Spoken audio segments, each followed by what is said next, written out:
करवा चौथ व्रत कथा। यह व्रत अति प्राचीन है।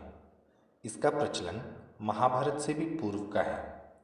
यह व्रत सौभाग्यवती महिलाओं के लिए उत्तम माना गया है।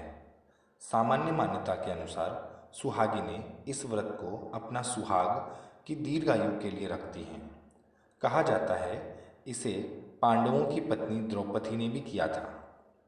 समय: यह व्रत कार्तिक कृष्ण पक्ष की चंद्रोदय चतुर्थी में किया जाता है।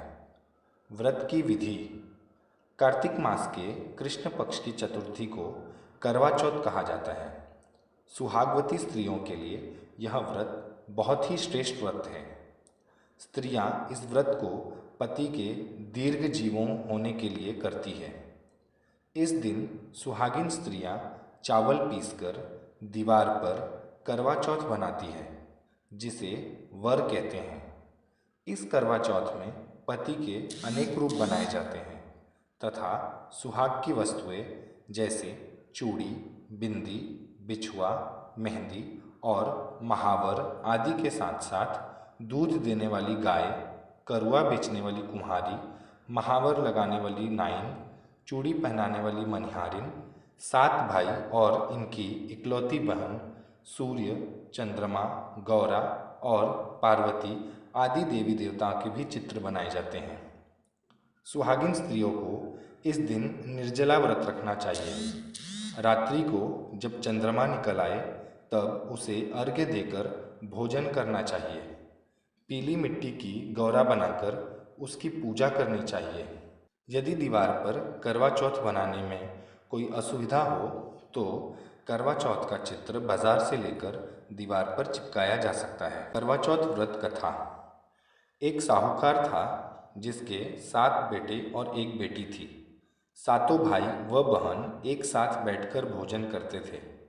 एक दिन कार्तिक की चौथ का व्रत आया तो भाई बोला कि बहन, आओ बहन, भोजन करें।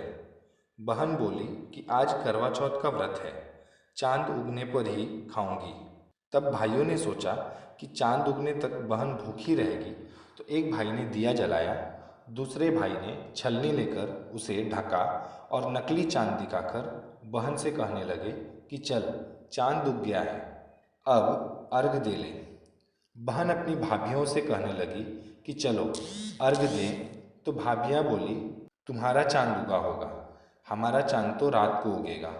बहन ने जब अकेले ही अर्घ दे दिया और खाने लगी तो पहले ही ग्रास में बाल आ गया, दूसरे ग्रास में कंकड़ आया और तीसरा ग्रास मुंह की ओर किया तो उसकी ससुराल से संदेश आया कि उसका पति बहुत बीमार है, जल्दी भेजो। माँ ने जब लड़की को विदा किया तो कहा कि रास्ते में जो भी मिले उसके पांव लगना और जो कोई सुहाग का आशीष दे तो उसके पल्ले में गांठ लगाकर उसे कुछ रुपए देना।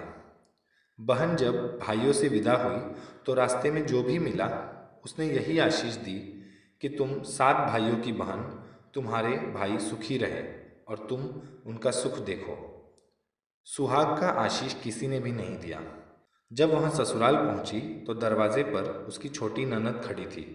वह उसके भी पांव लगी तो उसने कहा कि सुहागिन रहो, सपूती हो।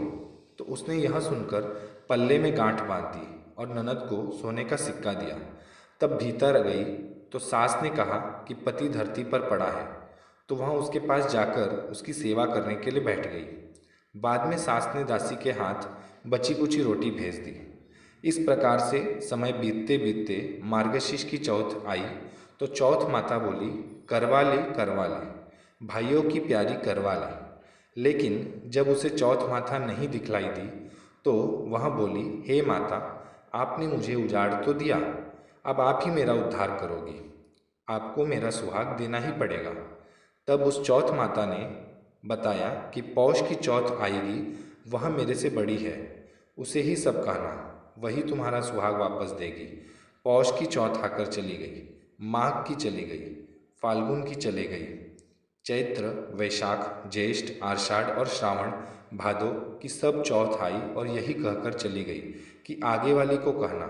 असौज की चौथ आई तो उसने बताया कि तुम पर कार्तिक की चौथ नाराज है, उसी ने तुम्हारा सुहाग लिया है, वही वापस कर सकती है, वही आएगी तो पांव पकड़कर विनती करना। यह बताकर वह भी चली गई। जब कार्तिक की चौथ आई तो वह गुस्से से बोली, भाइयों की प्यारी करवा ले, दिन में चांद उगानी करवा ले, व्रत खंडन करने वाली करवा ले, भूखी करवा ले। तो यह सुनकर वह चौथ माता को देखकर उसके पांव पकड़कर गिड़गिड़ाने लगी। हे चौथ माता, मेरा सुहाग तुम्हारे हाथों में है, अब आप ही मुझे सुहागिन करें। तो माता बोली, पापिन हत्यारिन, मेरे पांव पकड़कर क्यों बैठ गई? तब वह बोली कि जो मुझसे भूल हुई उसे क्षमा कर दो, अब भूल नहीं करूँगी।